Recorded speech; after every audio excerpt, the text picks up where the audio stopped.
Tonight, a community reeling after a deadly plane crash in the Northwest Territories. It's a huge loss yesterday, huge. 6 people killed when the plane went down en route to a diamond mine. What we now know about the lone survivor.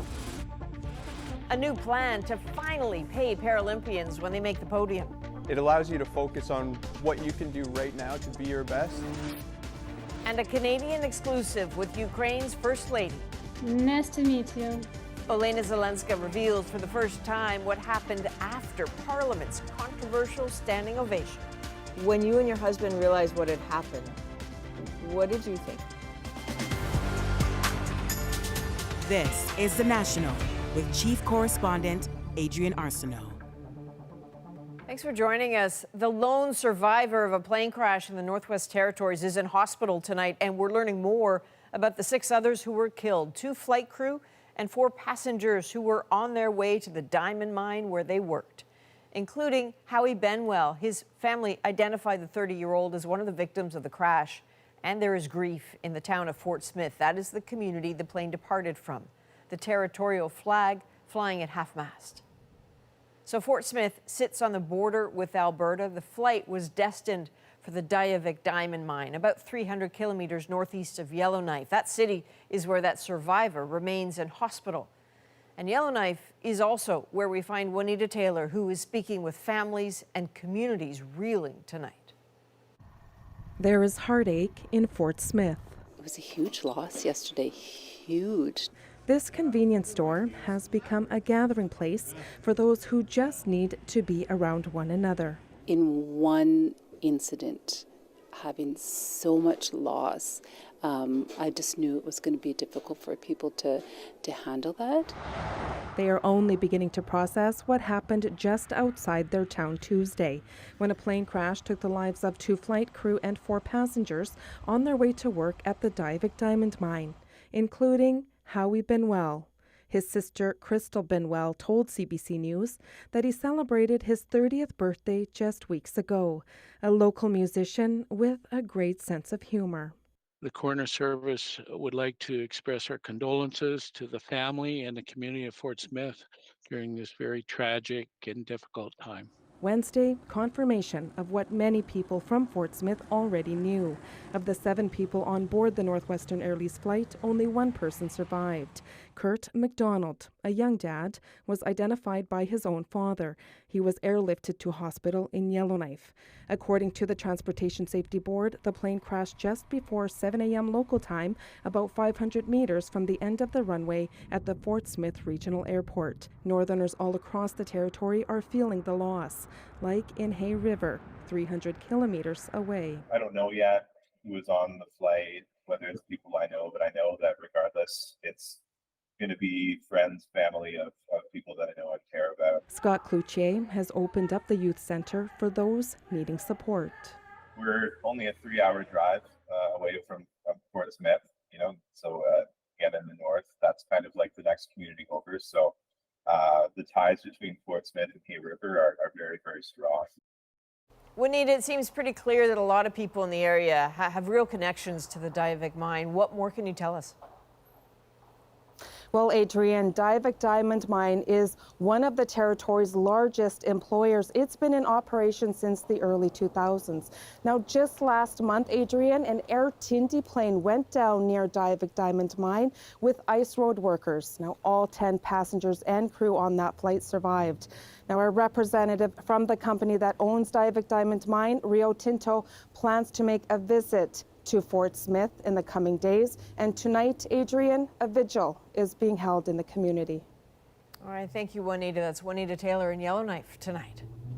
Another plane crash near the Russian-Ukrainian border has both countries trading accusations tonight. The Kremlin says Kyiv shot down the aircraft and that it was carrying Ukrainian prisoners of war. Margaret Evans now with what more we know.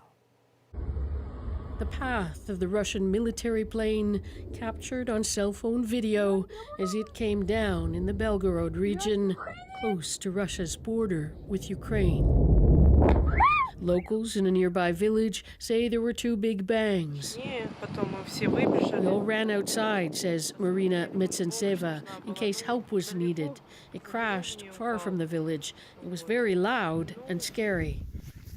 Russia has accused Ukraine of shooting the plane down, saying radar had picked up two Ukrainian missiles launched from across the border.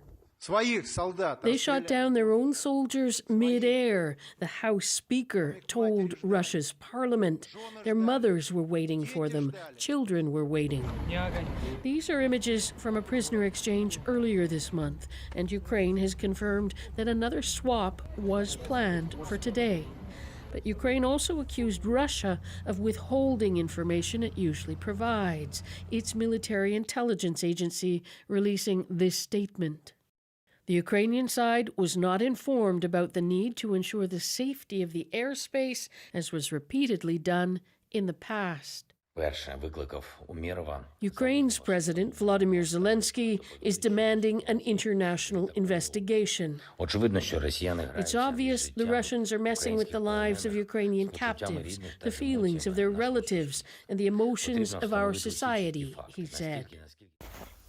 Whatever the truth, those Ukrainians with loved ones thought to be held by Russia as prisoners of war will have difficult hours ahead. Margaret Evans, CBC News, London.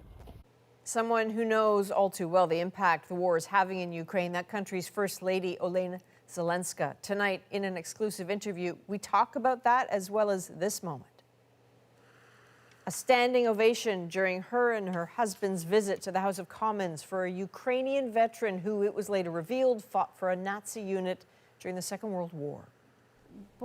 It's bad that we conducted our research afterward, and not the people who had invited him to the parliament. Our interview with Olena Zelenska is just ahead on the breakdown. Tonight, Boeing's 737 MAX 9 jets have a new approval plan to return to the skies after safety concerns grounded the planes. As Chris Reyes shows us, the company's CEO was on Capitol Hill today trying to restore confidence. Weeks after a door panel flew off an Alaska Airlines flight, questions keep coming for the maker of those passenger jets, Boeing. This time, a closed-door grilling in Congress from U.S. lawmakers. CEO Dave Calhoun went in promising this. Answer all their questions, because they have a lot of them.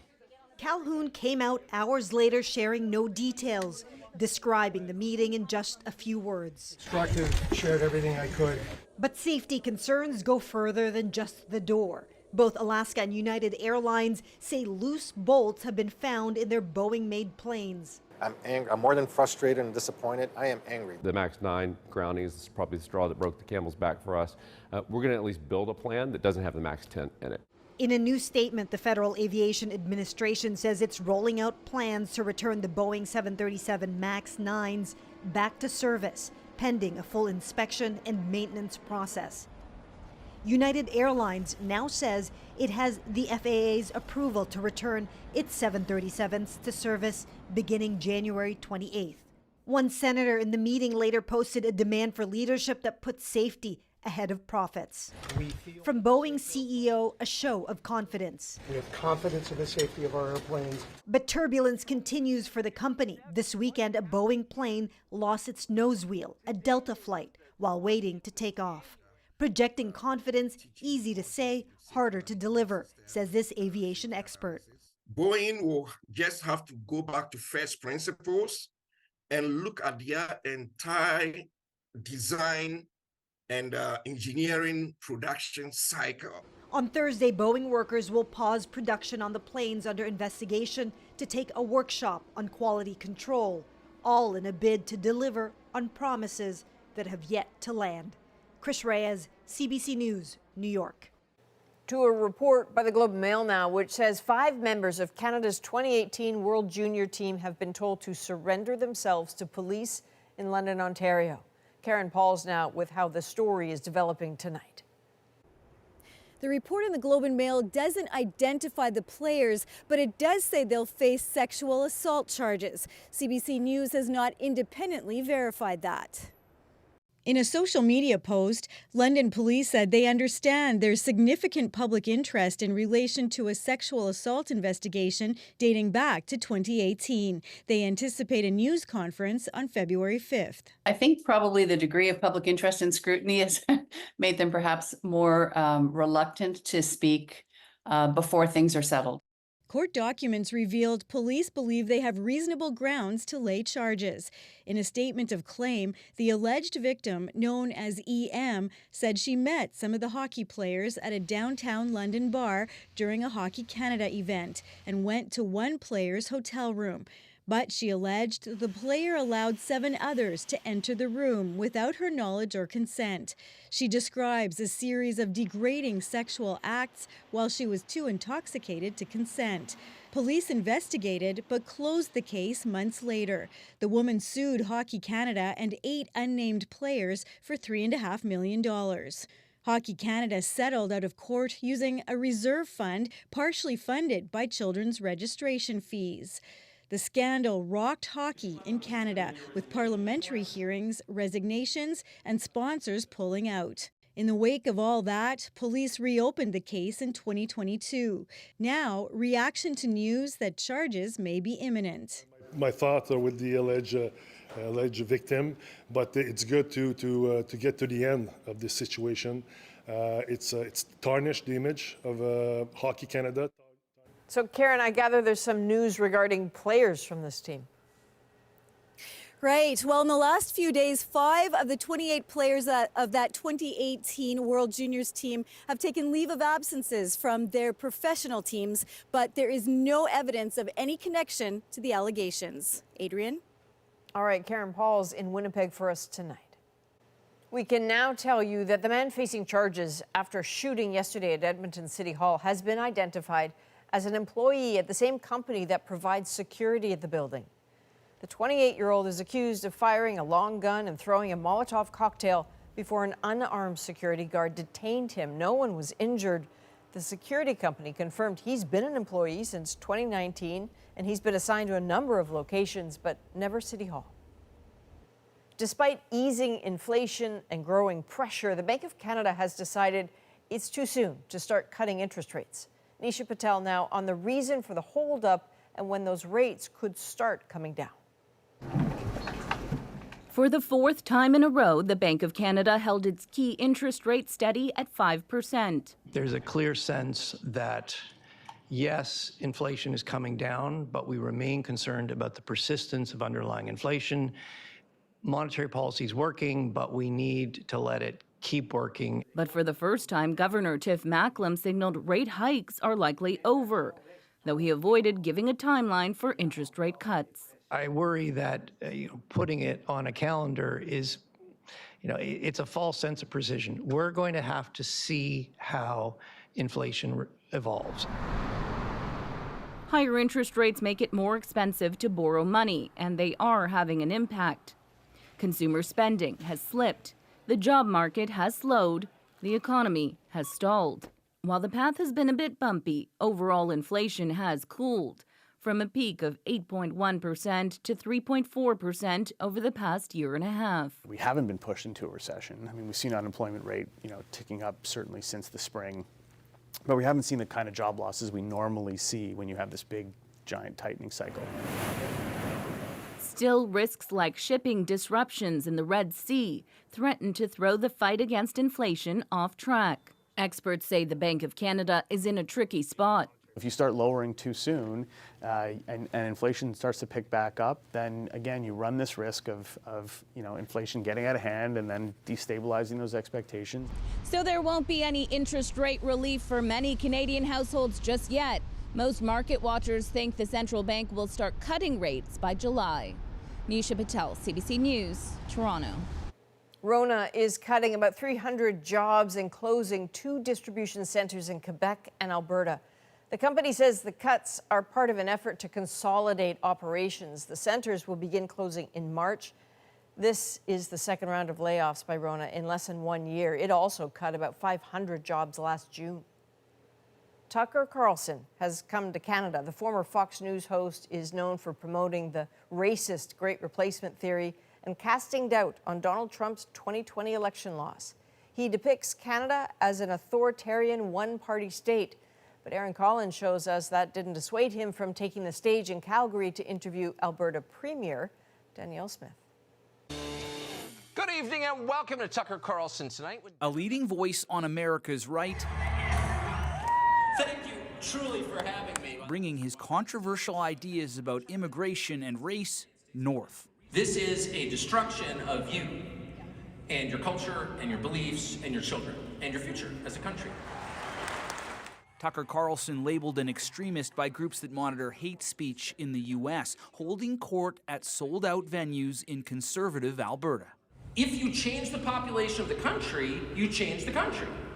And you dilute the voting power of the people who are vested in that country, the people who are born there.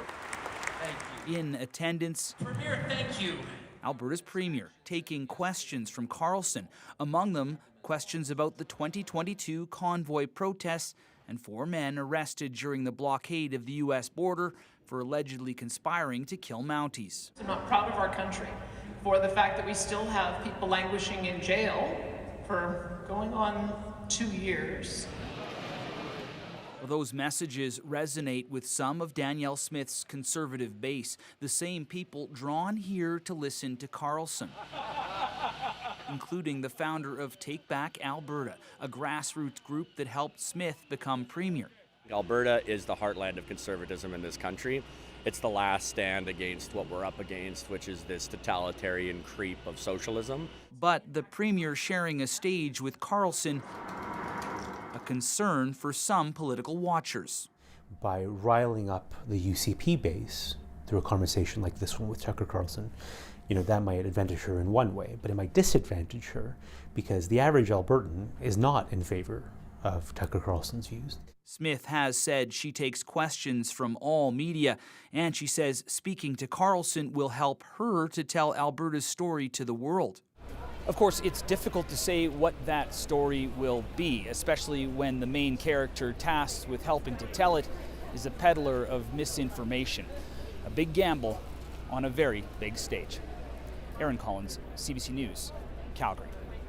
Canada's Paralympians are celebrating a historic first tonight.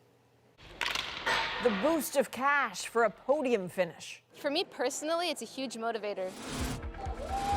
A New Brunswick couple's big win. Welcome to KSG's week number 48. How an ace made them millionaires. And a cup of tea that nearly sparked an international row. Never thought I would cause a diplomatic incident. We're back in 2.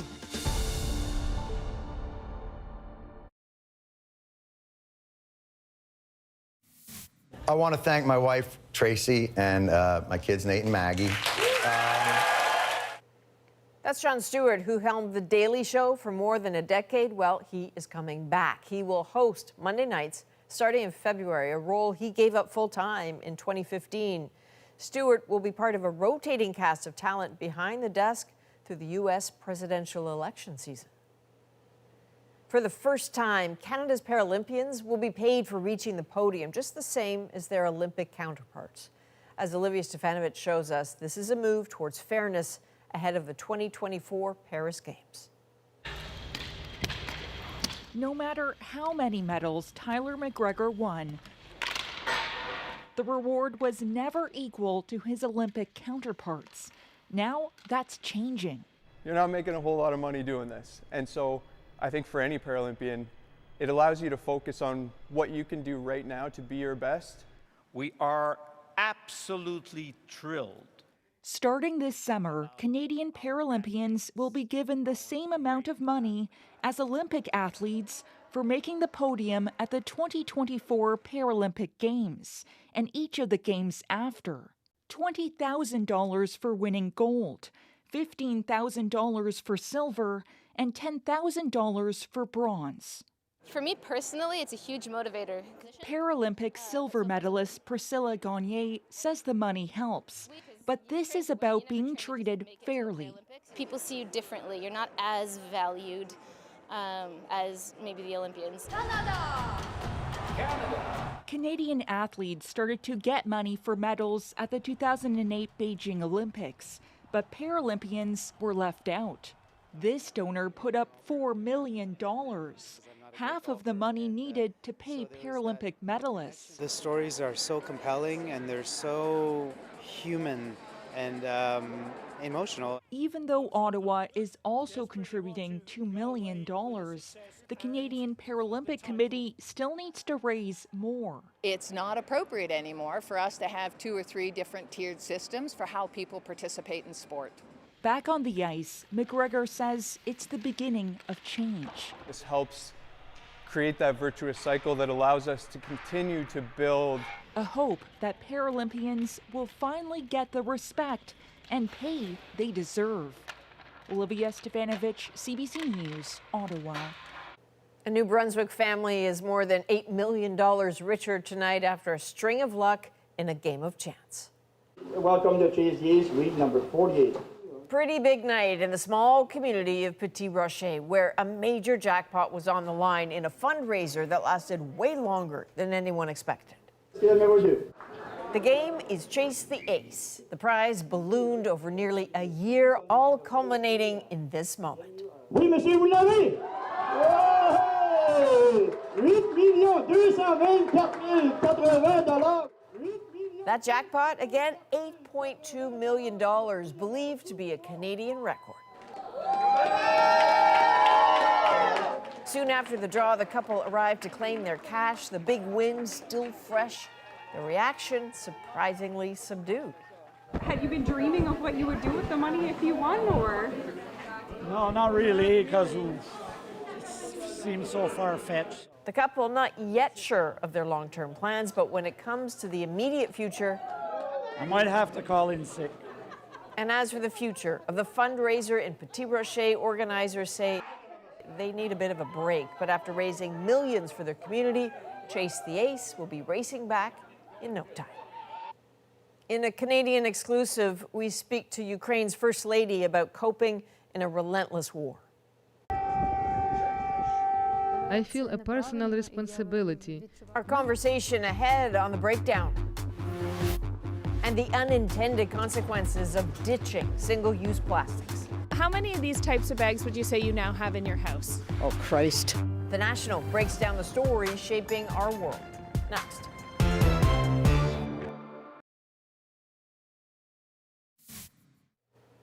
Well, that's pretty special. Scientists have spotted 4 colonies of emperor penguins they have never seen before, thanks to new satellite images of Antarctica. These penguins are considered near threatened with extinction. And while this discovery is good, the long-term outlook isn't. The ice sheets emperor penguins call home are melting, forcing them to migrate to find stable sea ice. And warmer winters are also threatening a Canadian pastime, skating on ponds and lakes. With fewer consistently cold stretches in some areas, ice just isn't thick enough to safely skate on it. As Kayla Hounsell tells us, one maritime city is scrapping its ice testing program, leaving residents to take their own precautions. Hitting the ice on a pond or lake. It is a national pastime steeped in nostalgia.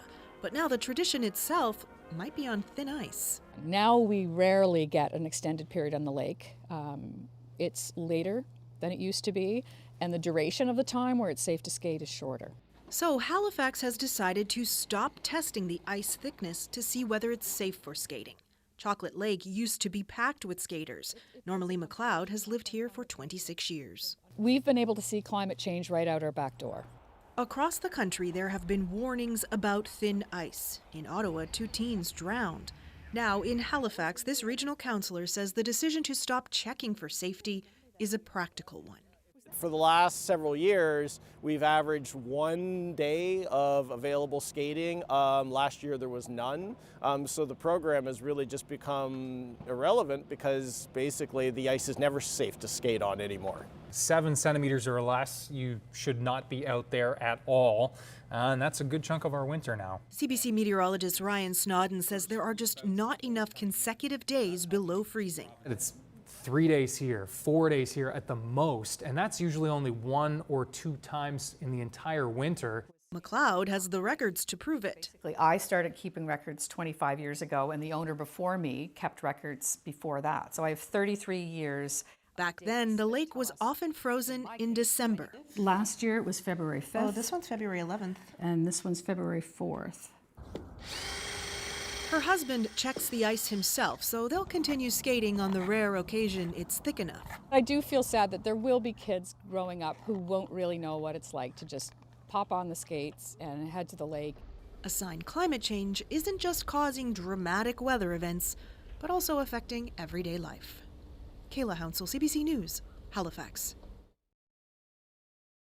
Now the National goes deeper into the stories shaping our world. Lots of those reusable grocery bags just don't get reused. Because I buy them all the time and then I forget them. How a green solution leads to pollution.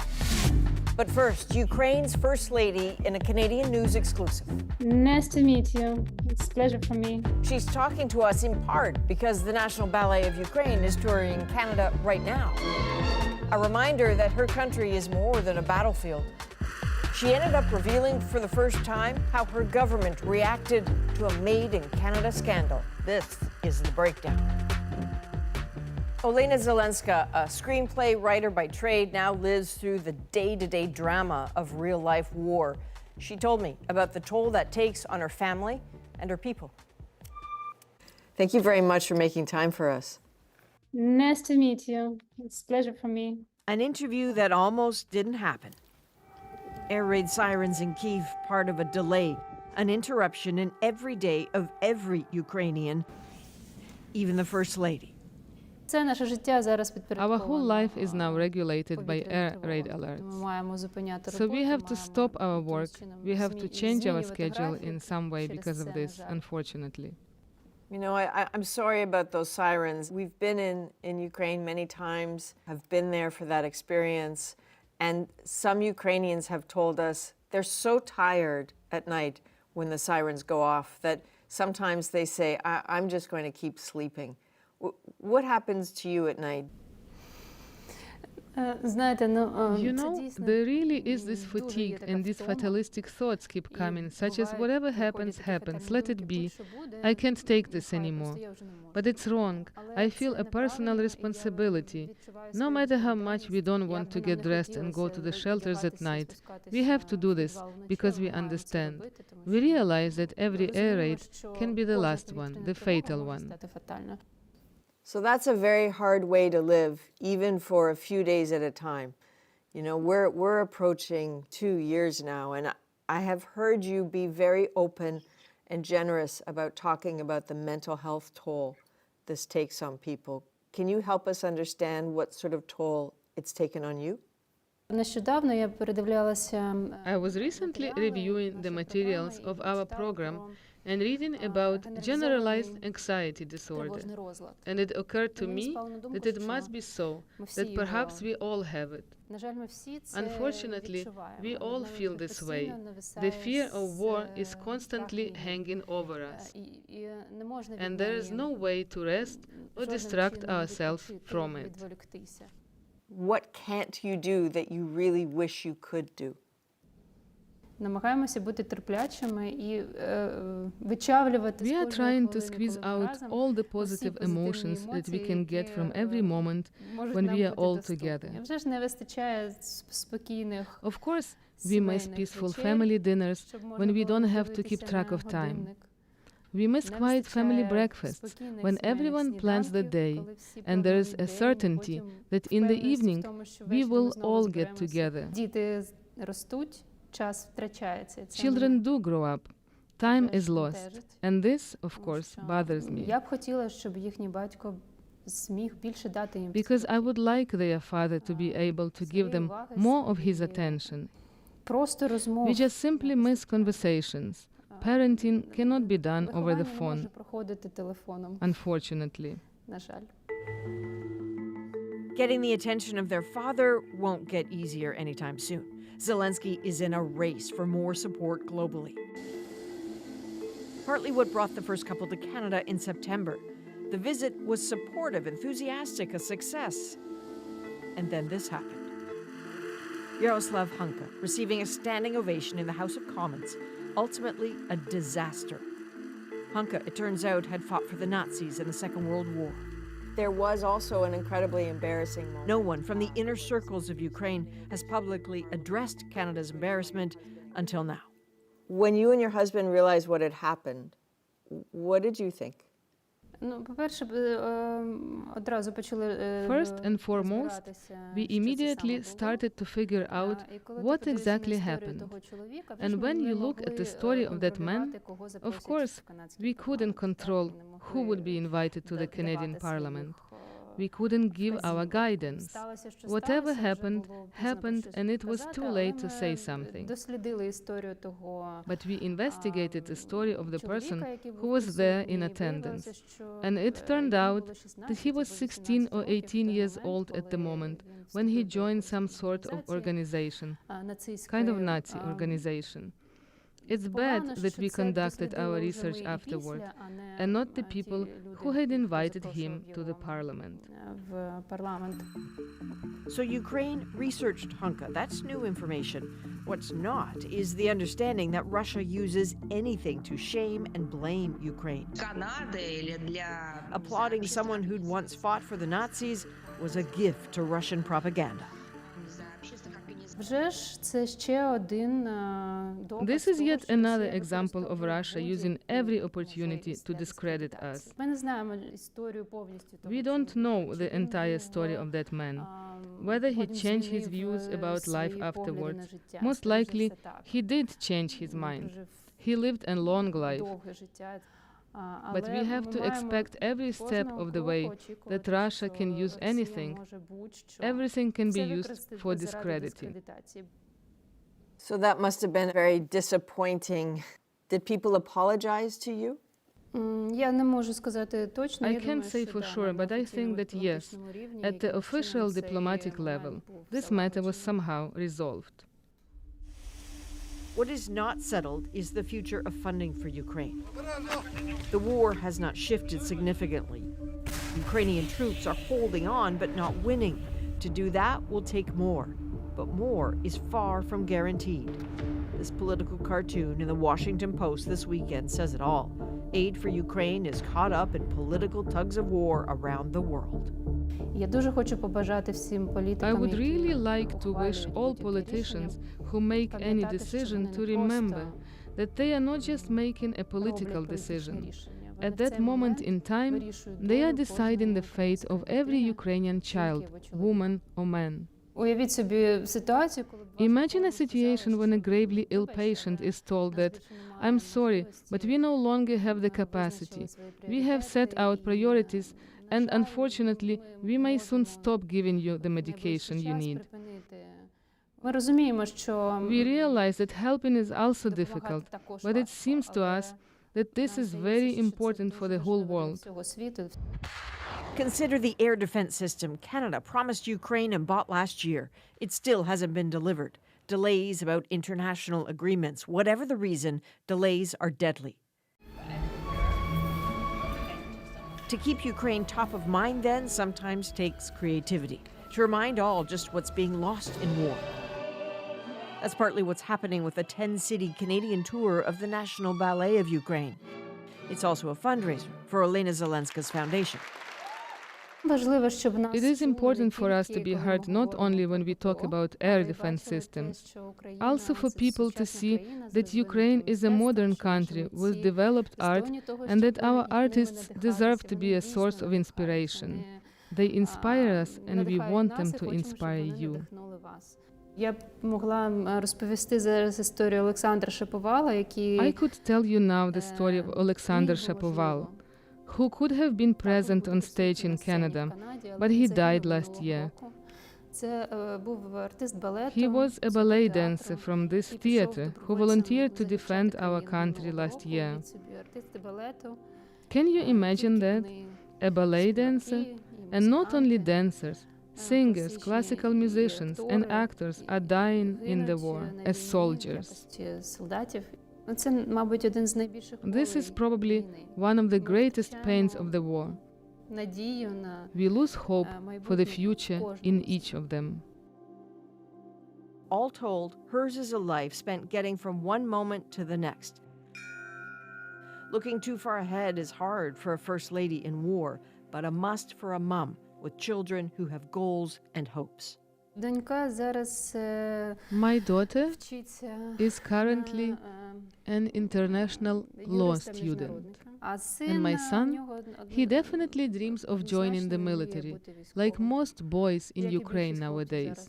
And I really hope that when he grows up, he will not have to fight.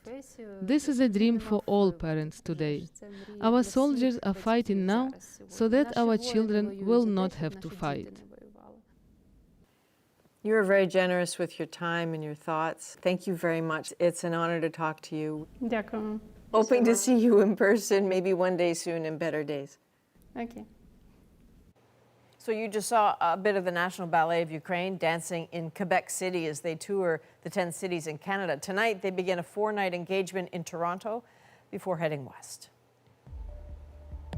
Next, reusable bags are just piling up in people's houses. I have so many because I buy them all the time and then I forget them.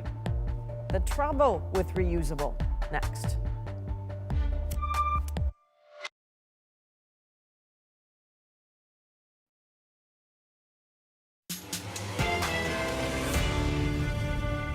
Those reusable grocery bags are piling up in shoppers' homes. Oh my God, like over 50. People forget them and keep buying more of them. Habit change is a really difficult thing. So guess where a lot of those bags end up? Here's Robin Miller to break down how the replacements for single-use plastic bags often end up less green than they seem.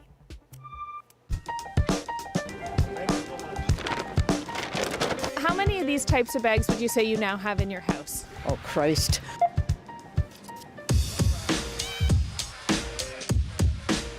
You just accumulate them after a while. When you forget. I have a bag in my car and then I forget to bring them in. We're just simply giving out these denser, thicker bags, but we're treating them like single-use items. From storing them. So this is my I have too many bags, reusable bag system. To styling them. My new outfit. To singing about them. And I go back to the shop and forget to bring the bag. So I save the world again. I buy another bag. When it comes to reusable bags, people are getting creative. My house is overflowing with them. And that's because we're collecting a lot of them. We took a trip to Metro to see how many bags customers have piling up at home. At least a dozen. At least a dozen. A lot. Like what number, if you had to give a ballpark? Oh my goodness. I can say 20. Are you being like you only have 20, you think you have maybe more? I have more than 20. How many do you think? You can do 50 bags. About 30. It's a lot, so I'll give you a 30. Jeez, 20, 30. That nervous giggle is something I heard a lot of while talking to shoppers for this story, the ones who've been collecting these reusable bags at their homes. They're a bit embarrassed because they know the alternative, single-use plastic bags, aren't good for the environment, but neither are these bags, especially if you don't reuse them. How did we get here? It started with the question of paper or plastic. Back in the 80s, battle lines were drawn at checkout counters as plastic gained ground. Now, the consumption of single-use plastics has been identified as a global environmental pollution crisis. Well, other than blow my own trumpet, I guess it is me. In terms of the single-use plastic person in Canada. This is Tony Walker. He's the plastics guy. He advised the federal government on its zero plastic waste agenda and Ocean's Plastic Charter. Walker says the real push to pull away from using plastic bags started in about 2018. That's when China shut the door on international imports of recyclable plastic, which included things like single-use shopping bags. Many countries started to shift towards, let's start, eliminating some of the low-hanging fruit, as I've been calling it, and reducing some of these, styrofoam containers, single-use plastic, cutlery, as well as bags. We've got about a half dozen of them, always ready every day. Okay, and how many do you have at your house, would you say? Probably 2 dozen more. Oh my God, like over 50. over 50. I have so many because I buy them all the time and then I forget them. As we know, breaking habits isn't easy. It's already been over a year since most grocery stores in Canada started phasing out plastic bags. And as much as we want to remember our bags when we go into a store, this clinical psychologist says it can take months to change our behavior. Habit change is a really difficult thing. This isn't a habit that we're doing every day. We're probably going to the grocery store a few times a week. So you add it on that it's not a regular activity that we're doing. It makes it all the more challenging to add it on. But it definitely takes time and commitment. We wanted to know if reusable bags actually were better for the environment. It depends, of course, on which criteria you consider, what the reusable bags are made out of, and how many times they get used. That is critical. A study by the UN Environment Program found that on the lower end, a paper bag needs to be used 4 to 8 times to have less impact on the climate than a single-use plastic bag. A durable, non-woven polypropylene bag, like the ones at Walmart, for example, need to be used 10 to 20 times.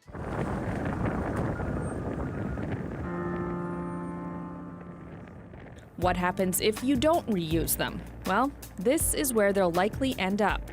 Our producer spent some time on top of 9 stories of trash in Ottawa. He found at least 10 reusable bags in just a few steps.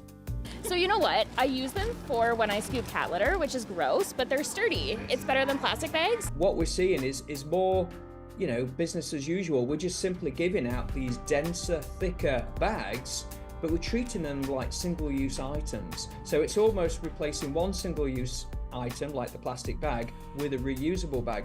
How many of these types of bags would you say you now have in your house? Oh, Christ. Probably about 25. 6,000 maybe. The sad reality is most of these bags are made from polypropylene, which is basically plastic. They won't ever break down and become nutrients for the environment.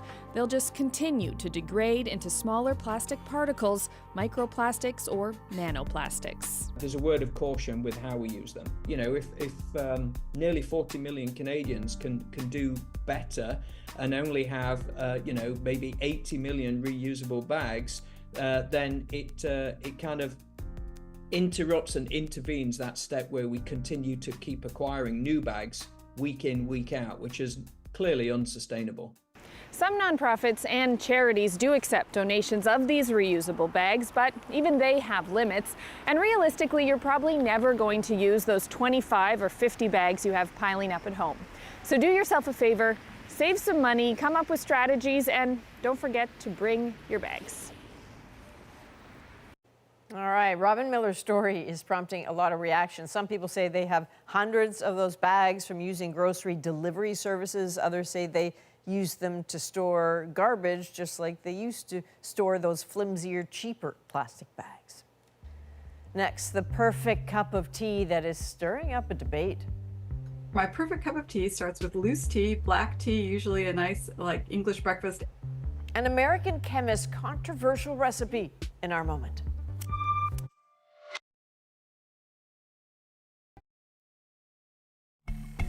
So that is American chemist Michelle Franceville making her perfect cup of tea. She did the research and she says it needs a pinch of salt. Yeah, you heard that, salt in your tea. And that advice nearly caused an international incident. So Brits especially were having none of this. So the American embassy in London had to smooth the waters with a tongue-in-cheek apology. The infamous cup of tea is our moment. I never thought I would cause a diplomatic incident. I also, now worry, am I going to be welcome in Britain? I was responding to a tweet from another chemist who wondered if the shape of a tea bag really mattered. I started looking up papers and realized that, yeah, chemists did know a lot about tea, and I enjoyed spending a lot of time read 500 papers, drank 400 cups of tea, tried all sorts of experiments in my kitchen. And then one of the editors from the Royal Society of Chemistry saw it and wondered if I could turn it into a book. My perfect cup of tea starts with loose tea, black tea, usually a nice English breakfast, and then use boiling water. All right, so I have water that's coming to the boil. and I let it steep for 4 minutes. I'm going to time this, all the while kind of agitating the tea basket, because if you kind of wiggle the tea basket, you get better exposure of the leaves. That little pinch of salt makes it, less bitter. My perfect cup of tea. I got an email from the person who's been handling the publicity in the UK saying, did I want to have a response to the embassy? The comment's pretty tongue-in-cheek. I love how they ended with, we're going to make tea the way you should in the microwave. So I feel like I kind of inadvertently kind of stepped in something in Britain that I wasn't quite anticipating. Oh yeah, that American apology was something. They really wanted to be very careful. They knew they were in hot water, as it were. She's doubling down on this. She says, listen, salt blocks the receptors for bitter or something, so that's why it's important, and that if you taste the salt, you've gone way too far. From all of us at The National, thank you for being with us. You can watch anywhere, anytime on the free CBC News app. Subscribe to The National's YouTube channel. I'm Adrienne Arsenault. Take care.